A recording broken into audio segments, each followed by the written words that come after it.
जोहार साथियों। कमलेश सर का जैसे मैसेज आया कि उसको कोर्ट जाना है जल्दी, तो आपको बहुत बहुत माफी कि मैं करीब 15-20 मिनट लेट हो गया हूँ। लाइव में मैंने 10:30 का टाइम दिया था। मैं एक्चुअली बच्चे को लेके फिजियोथेरेपी के लिए जाता हूँ, तो वहाँ थोड़ी डॉक्टर्स ने देर कर दी, उसके लिए लेट हो गया। सेवा जोहार, जय बड़ा देव। आज राजा शंकर शाह, कुंवर रघुनाथ शाह का बलिदान दिवस है। उन्हें सत सत नमन करते हुए अपनी बात में आगे बढ़ा रहा हूँ।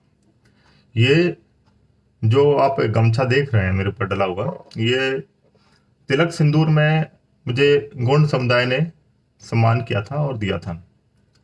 और उसी के बाद एक तरीके से कि किस तरीके से आदिवासी समाज को आगे ले जाना है, किस तरीके से जो आदिवासी युवा नेतृत्व है उसको एक जगह दिलवानी है, एक इंडिपेंडेंट तरीके से। जिस तरीके से आप लोग देख रहे थे कि राजनीति में कांग्रेस और भाजपा का वर्चस्व है, तो जो स्वतंत्र एक नेतृत्व है उसको कैसे खड़ा किया जाए, जिससे कि जो कारपोरेट ताकतें हैं जो इस समय प्रदेश को चला रही हैं और जिनके कारण पिछले 74 साल में आज़ादी के बाद आदिवासी आज भी हाशिए पर है, उसको लेकर मैंने काम शुरू किया। मैं जैस से जुड़ा, मैं आम किसान यूनियन से जुड़ा और मैं गोंडवाना आंदोलन से भी जुड़ा। मेरे बलबीर सिंह तोमर से गोंडवाना आंदोलन में बात होती थी, जीएसयू में अंशुल शाह से बात होती थी और जैस में डॉक्टर हीरा लावा से। जितना मुझसे बन सका 2017 से अभी तक मैंने संगठन के लिए और आदिवासी समाज के लिए किया। और आज भी मेरे दरवाजे 24 घंटे उन जैस के जमीनी कार्यकर्ताओं के लिए खुले हैं जो जमीनी स्तर पर आदिवासियों के लिए कुछ करना चाहते हैं। परसों एक पोस्ट डाली थी या डलवाई गई थी, यूं बोलिए, डॉक्टर जो हमने जेएस सुप्रीमो हैं उन्होंने एक पोस्ट डलवाई थी रवि बघेल से, जो इंदौर जेएस के अध्यक्ष हैं, और अंतिम मुजालदा जो कि प्रदेश अध्यक्ष हैं, उनसे पोस्ट डलवाई गई थी। और एक लंबी चौड़ी पोस्ट थी जिसमें कोर कमेटी के कुछ लोगों पर टिप्पणी थी और मेरे बारे में 2 चीजें उसमें लिखी गई थी उस पोस्ट में, कि कारम नदी में जो केमिकल वाला जो मुद्दा था इंडस्ट्रियल वेस्ट का, जो ओमकार दादा और रंजीत दादा ने वो मुद्दा उठाया था, हम सब लोगों को वहां बुलाया था, हम सब लोग वहां पहुंचे थे, हमने युवाओं की और वहां आदिवासी समाज की मांग को लेकर आवाज बुलंद की थी।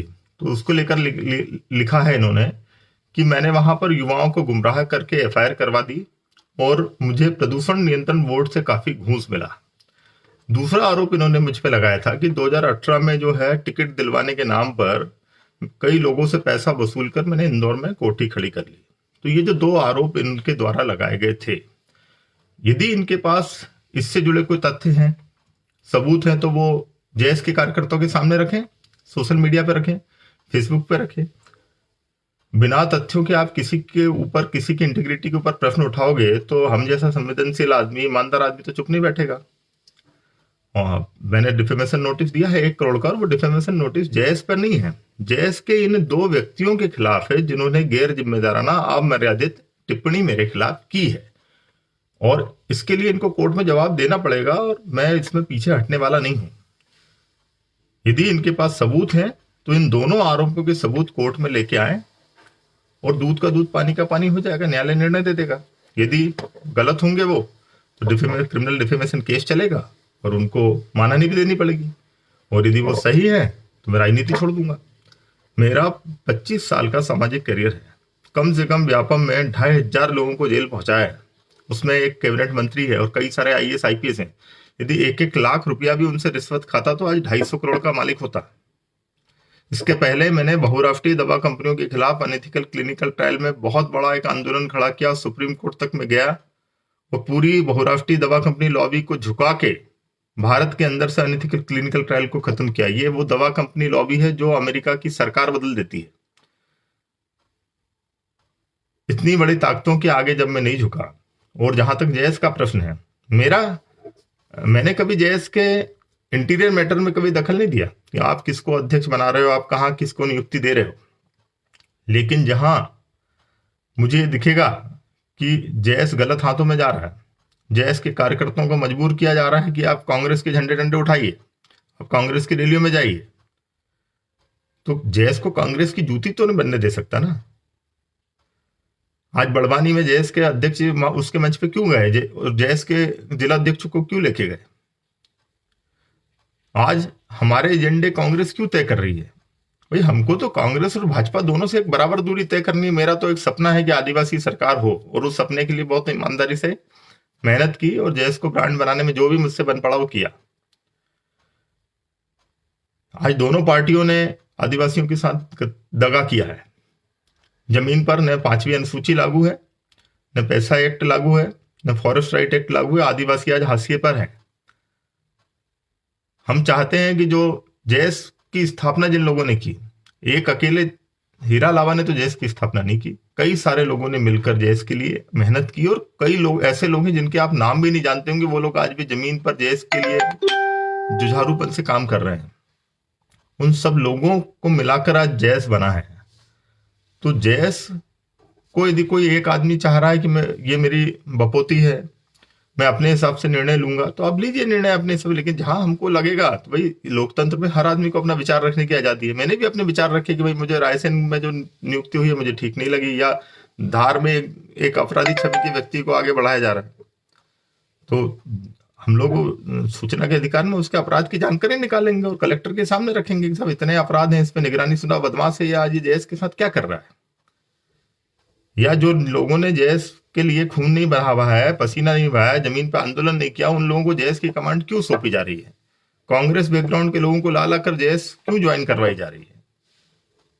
तो इन सब लोगों पर, मैं एक बुद्धिजीवी आदमी हूं, मैं आरएसएस में रहा हूं। बार बार कुछ लोग मेरे आरएसएस के यूनिफॉर्म के फोटो डालते हैं। मैं आरएसएस में रहा हूं 2005 से 7 तक, और भाजपा का पदाधिकारी था। आरएसएस के जो स्वास्थ्य कैंप थे, हेल्थ कैंप था, वो मैं देखता था। जब मुझे लगा कि आरएसएस और भाजपा ने व्यापम मुद्दे पर मेरा साथ नहीं दिया, तो मैंने आरएसएस से टाटा बाय बाय कर लिया। उसके बाद व्यापम की जो पूरी लड़ाई है उसमें कांग्रेस के कुछ वकील थे, विवेक तनखा जी थे, कपिल सिब्बल जी थे, इन लोगों ने मेरा साथ दिया। कांग्रेस के कुछ नेताओं से जान पहचान भी हुई ना, और डॉक्टर हीरा अलावा को और कुछ लोगों को, जेएस को लगा कि भाई हम लोगों को चुनाव लड़ना चाहिए, तो उनको टिकट चाहिए था चुनाव लड़ने के लिए। दोनों पार्टी के लोगों से मिले। मैं आज पहली बार खुलासा कर रहा हूं कि चुनाव के पहले विनय सहस्त्रबुद्धे जी से मिले, रविराज बघेल खुद मेरे साथ था, चंद्रेश शुक्ला के घर पे मुलाकात हुई, और विनय सहस्त्रबुद्धे जी भाजपा के प्रदेश प्रभारी थे। हमारी कैलाश जी से मुलाकात हुई डिजियाना के ऑफिस में। पहले भाजपा से मुलाकात हुई, उसके बाद कांग्रेस के नेताओं से मुलाकात हुई, और जहां से इनको लगा कि भाई टिकट हमको मिल सकता है या हम आसानी से जीत सकते हैं, उसकी टिकट ही डॉक्टर हीरा अलावा ने ले ली। अशोक मस्कोले जी को भी टिकट मिली, एकता परिषद से चंद्रभागा किराड़े जी को टिकट मिली। तो भाई मैंने तो किसी को नहीं बेचा, है ना, सब पढ़े लिखे लोग हैं, एमबीबीएस एमडी है, आप लोग खुद तय किया कि चुनाव लड़ना है नहीं लड़ना है, किस पार्टी से लड़ना है। मेरा तो काम था सिर्फ आपको उन तक पहुंचाना या मीडिया में आपकी बात रखना, मैंने रखी अच्छे से। अब ये दिक्कत कहां से शुरू हुई, आप देखिए कि मैं सोंडुल कार्यक्रम के पहले मैं खलघाट के एक कार्यक्रम में गया, पहले फिर सोंडुल गया। सोंडुल के बाद जहां जहां भी जेएस की किसान महापंचायत होती थी या जेएस महापंचायत होती थी, उनमें सक्रिय भागीदारी निभाई। गोविंदा जी को मैं लेके आया कुक्षी। उसके बाद मैं नेमावर भी गया, मैं खेरकुंडी भी गया, नीमच गया। नीमच में मेरे ऊपर एफआईआर भी हुई। तो हर जगह कोशिश की मैंने कि सक्रियता से भागीदारी निभाएं जैस के कार्यक्रमों में, और जैस को जो मन पड़ता था वो जैस के लिए किया। अभी दिक्कत शुरू हुई कहां से कि जब जैस के जो कुछ फाउंडर मेंबर हैं, जिनको आप कोर कमेटी बोलते हैं, दूसरा गुट, नेशनल जैस गुट, उन लोगों को भी मीडिया में उनके इंटरव्यूज हुए या अखबार में उनका नाम आया। डॉक्टर अभय ओरी के नेतृत्व में नीमच की बड़ी रैली हुई, कमलेश्वर ने उसको कोऑर्डिनेट किया, पूरा कमलेश्वर ने पूरी एंकरिंग की, और अच्छा सफल कार्यक्रम रहा। तो अखबार में नाम आया, और भी अन्य लोगों के नाम आए, तो ये लोग बौखला गए कि भाई ये दूसरे लोगों का नाम आ रहा है, जैस पे तो अपने ही कब्जा होना चाहिए। तो ये सब तो ठीक नहीं है। जैस को सबने मिलके बनाया है, और मेरा सपना ये है कि जैस के दोनों गुट आपस में मिलकर एक तीसरी शक्ति के रूप में खड़े होते, मध्य प्रदेश में आदिवासी सरकार बनाते, जीएसयू के लोगों को भी साथ लेते, गोंडवाना के लोगों को भी साथ लेते, भील प्रदेश मुक्ति मोर्चा के लोगों को भी साथ लेते, भीम आर्मी के लोगों को भी साथ लेते, और इस तरीके से एक तीसरा विकल्प प्रदेश में खड़ा करते। या राजनीति नहीं भी करनी है तो एक प्रेशर ग्रुप की तरह काम करते कि जब भी दलितों पर, आदिवासियों पर कहीं अत्याचार हो तो मिलकर एक सामूहिक प्रोटेस्ट करते और सबका नाम होता। लेकिन हो क्या रहा है, पूरी जैस को कांग्रेस की बी टीम की तरह या कांग्रेस के अनुषंगिक संगठन की तरह चलाने के प्रयास किए जा रहे हैं। और जब ये प्रयास हमने नहीं होने दिए तो हम पे लाछन लगाए गए। आज 10 साल से सामाजिक जीवन में हूं मैं, 1 रुपया भी किसी का कहीं खाया हो या कोई एफआईआर हो मेरे ऊपर कि मैंने किसी से 1 रुपया मांगा तो आप मुझे बताइए। हजारों आरटीआई हमने लगाई होंगी, सैकड़ों पीआई लगाई है। और जहां तक मकान और कोठी बनाने की बात कर रहे हैं, एक छोटा सा मकान है मेरा, हस्बैंड वाइफ दोनों हम स्पेशलिस्ट डॉक्टर हैं गवर्नमेंट सेक्टर में।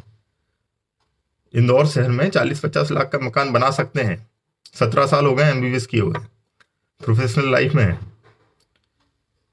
इस तरीके से जब ये आरोप लगा रहे थे और मेरे खिलाफ लिख रहे थे, तब तो डॉक्टर हीरा लावा ने उनको कुछ नहीं बोला, बल्कि इनके संगठन के लोग सारे जिलाध्यक्षों को फोन लगा के बोल रहे थे व्हाट्सएप पे कि मैसेज चलवाइए।